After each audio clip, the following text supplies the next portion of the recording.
Hey everyone, I'm Mine, and this is set number 70678, Castle of the Forsaken Emperor from LEGO Ninjago Season 11, Secrets of Forbidden Ninjutsu. This set contains 1,218 pieces, 7 minifigures, and retails for $99.99 in the US. This set has 3 distinct and unique sections. It has this little outpost right here, it has the main castle building, and then it has the dragon. So I'll be taking a look at each of these sections individually.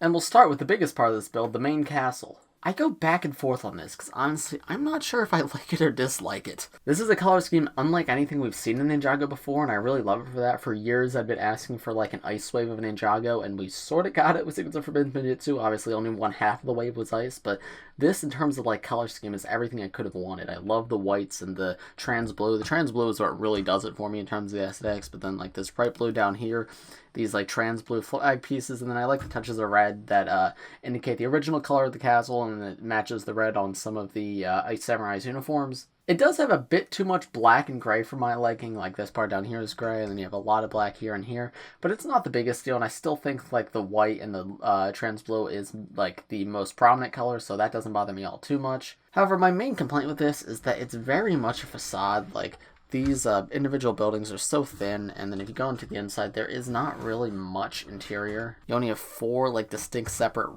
rooms, I guess, and each of them can fit maybe one figure, and then you have the main throne in the middle. But I think I'm getting a little ahead of myself. Let me show you the transformation feature of this first, because this build can actually transform. If you push right here, you're supposed to put the Lloyd spinner on top of it like this. If you push right here, it'll spin and open up the build to expose the throne a little bit better. Let me take Lloyd off so you guys get a better look at how that works. You just push in this little thing right here, and the 2 sides fling back. Those like ice crystals in the back go up. I love those pieces. I think they're originally from Bionicle or Hero Factory, and I haven't seen them in years, but they're so cool to see used here. Actually, I think they might have been on Zane's Dragon from Tournament of Elements, but either way, like, they're not a very common piece to be used, and they look really great here, and they're my favorite part of the transformation. They go from like being down to going up to like show this like icy power coming from the throne of the temple. And obviously you're meant to have the Ice Emperor sit up here. But I don't think you guys can see too much more from this far away, so I'm going to pick the camera up and move you guys a little closer so you can see up close at this build. I really like the asymmetry on the path here, how like this part is snow while this part just still has the stone. This part, while it's like cool how it integrates with Lloyd's spinner, does not really look good just sitting there by itself. And then there's the mechanism underneath. I actually don't mind how that looks, but it would be cool if it was more covered, but it's not the biggest deal. And you can see how the gear spins and rotates to change how this looks. Got this icy path right here. I love this design. This is such a cool color scheme, genuinely. I love the trans blue whenever LEGO uses it.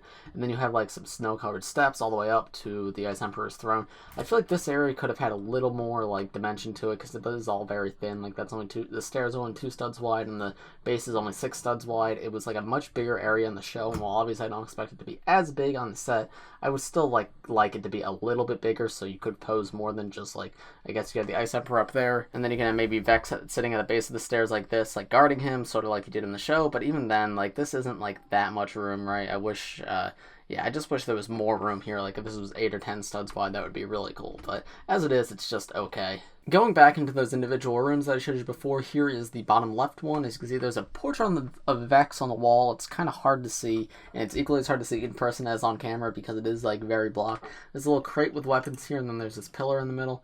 The crate can be removed, and really, like, these rooms, while they're a cool concept, there is no room, especially if you have the crate in there. You cannot put a single figure in there, but even without it, like, it's still a very tight fit. If you remove the pillar, which is quite easy to do, you can probably fit somebody in there, and then there you can better look at the Vex, like, portrait right there. But yeah, these rooms are too small for me to really like them at all. It's just so tiny, and with the pillar and with the bucket, there's just nothing you can do with them.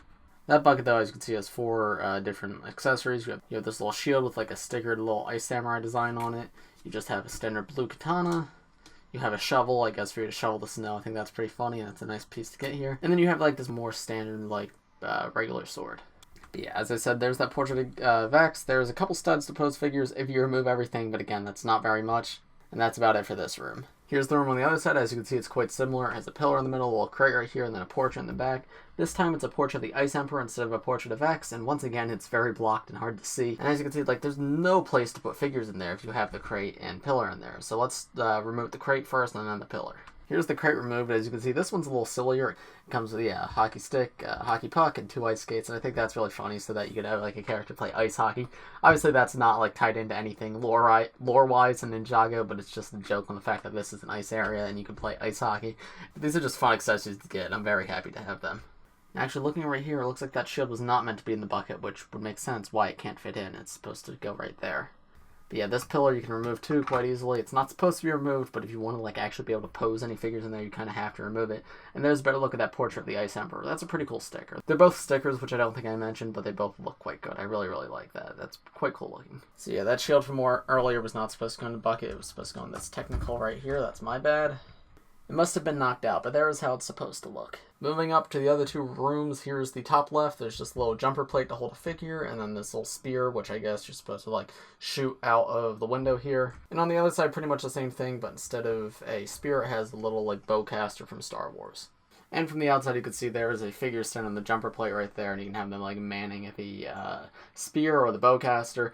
It's a little awkward. You kind of have to remove their weapons. Like this guy's holding his crossbow, so he can't really like stand behind the spear. But I think it's a fun concept, and it is a nice way to display the figures on the build without like having to create an elaborate room. But yeah, it feels a little, I don't know, it feels like this set really could have done with some more parts. The next build in this set is this like ice outpost with this gigantic crossbow attached. This is a super cool and creative design. I really, really like this giant crossbow.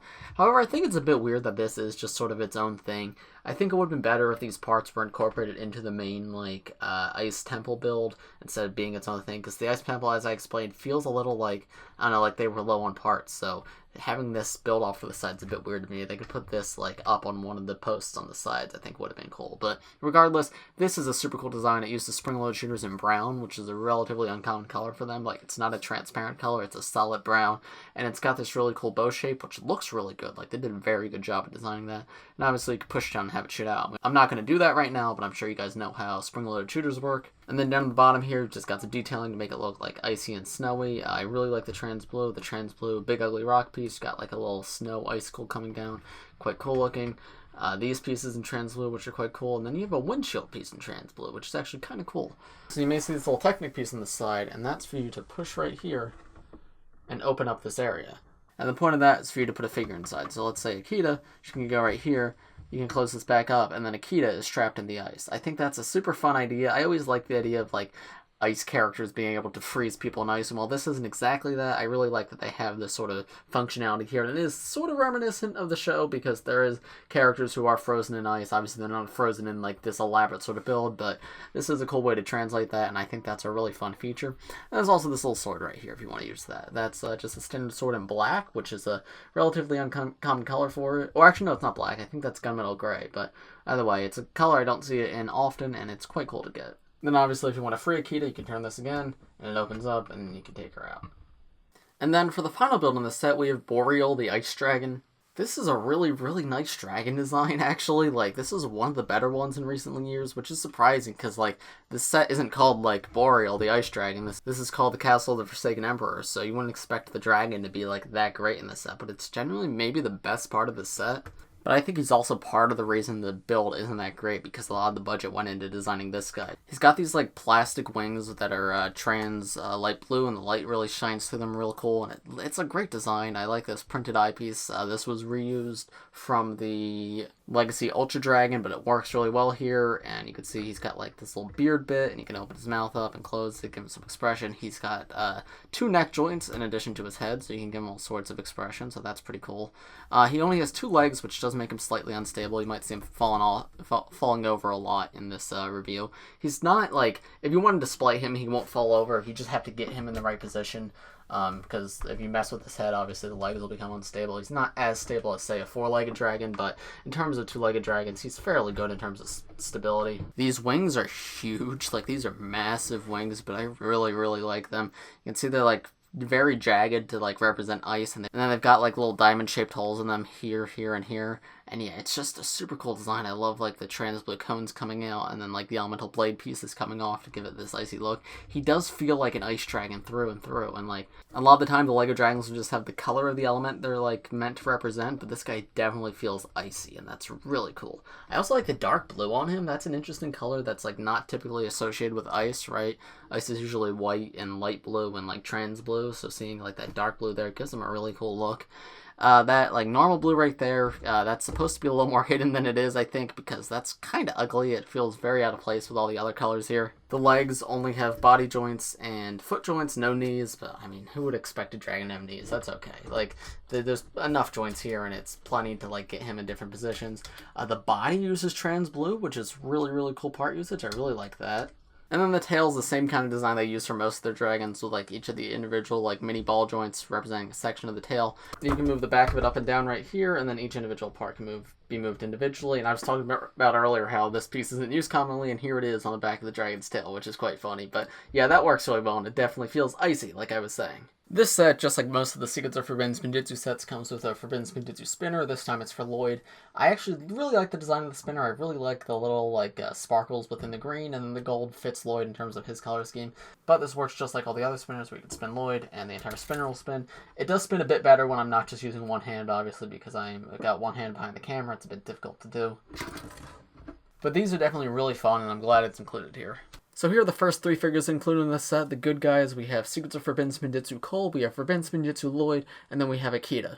Season 11 Cole does come in a $20 set, so he's not all too special here. Like most of the other Season 11 suits are exclusive to one or two sets, but this guy is available in a very affordable set, so it's not like a huge deal to get him here, but obviously I always like to get more of the ninjas, so this is definitely cool. I do like this suit for Cole. The orange belt, like the leg print is perfect in my opinion. I really, really like the orange belt and the orange hood. Like that's a color Cole doesn't use too often, but the orange here works perfectly and I love it. Torso design though feels very weak to me. It just feels very plain. There's not a lot going on, so I feel like it could be better. Forbidden Spinjitzu Lloyd is just sort of uninteresting to me. He is exclusive here, but only like that headpiece is exclusive, and that hood is good. Like the trans green, like fiery hair sort of thing like coming out of the hood to represent him using Forbidden Spinjitzu. It works quite well, and it does look good. But other than that, it's just the standard Season 11 suit, which does come in multiple sets. And there's a better version of FS Lloyd that comes in like a little $10 spinner, so this guy, not all too special. But Akita. Akita is one of the best Ninjago minifigures of all time, and there's no doubt of that in my mind. She is so good. First off, that torso is so detailed, the colors really pop in it. The legs, the colors don't pop as much, the white could have been printed a little darker, but it still links up really well with the torso, and as a whole it all looks really good. That like hat-hair combo piece is excellent. I really, really like the little wolf head right there, and then her hair coming out.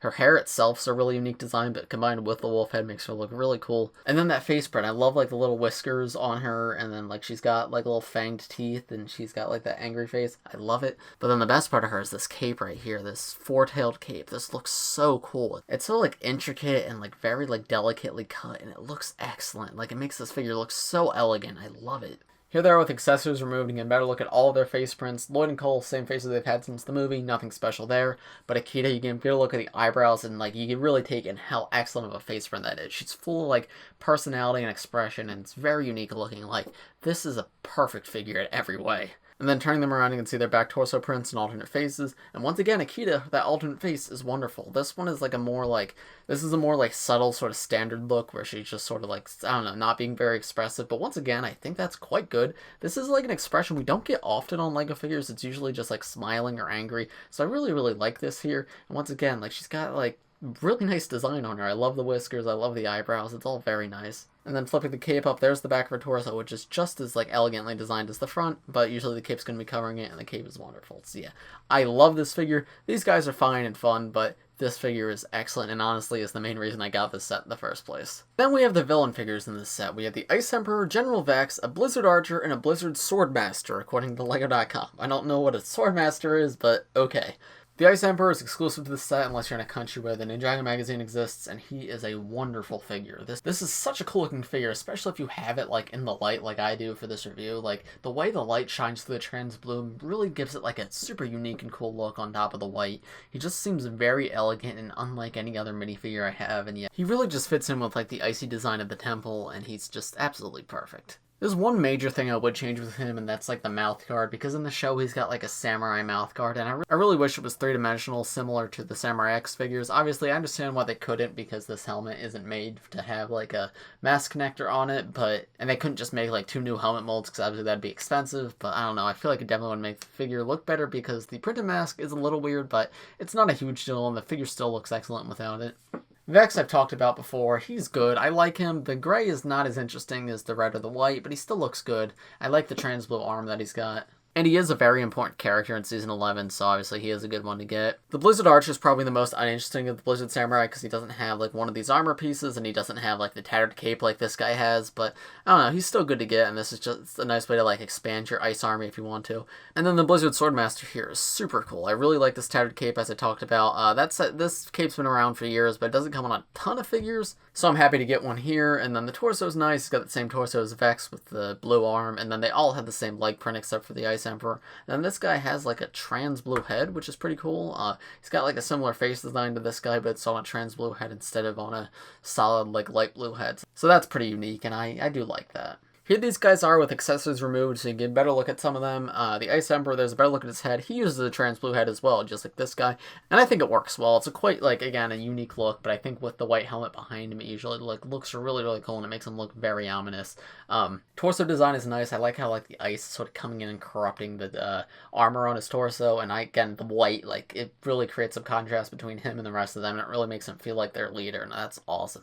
I also like the shoe printing here. I didn't mention that. Shoe printing, very nice. Vex, I didn't take his armor off because he's got the same torso as this guy and they all have the same legs. But you get a better look at his face and like the icy eyebrows that he's got. Blizzard Archer, I really like how the ice is like taking over one eye, and other than that he's got sort of just like an angry, annoyed expression. And then this guy I already talked about. Here's everyone's back torso print, as well as the Blizzard Samurai's alternate, as well as the Blizzard Archer's.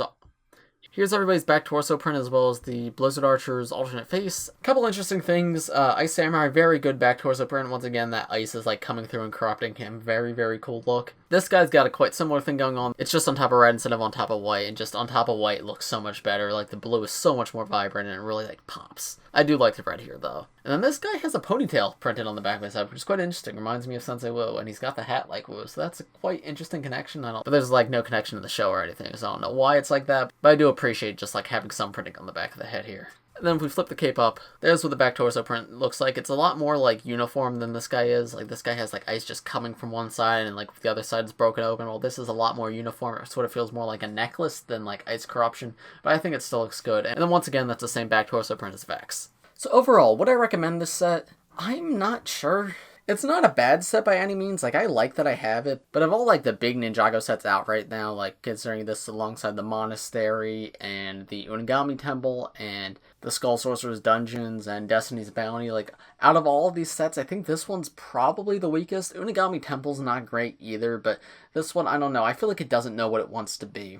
I really wish the dragon was released on its own, like as its own set, because I think that would have made this set stronger, because it really feels like so many of the parts go into the dragon, and he sort of overshadows the temple build. And while the temple isn't bad, it really could have been bigger. Like, if it was a little bit bigger, had a few more parts, I feel like it would have been a lot better, because it feels a lot like a facade.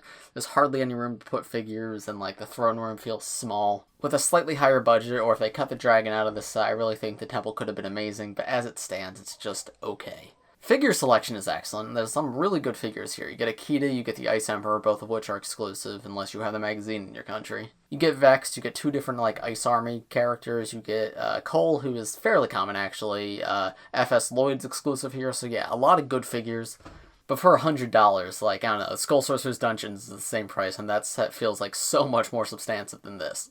So if you're a completionist, like, I'd say, yeah, this is a good one, but otherwise, like, I would wait on it. I'd pass this one up in favor of some better. I'd pass this one up in favor of some better sets, because with how much money it is, you should be getting something that's a little more worth your time. But those are just my thoughts. Let me know what you guys think in the comments below. If you enjoyed this video, please press like and subscribe if you're new. I do LEGO and Ninjago videos like this almost every day, so if you subscribe, you'll be the first to see them.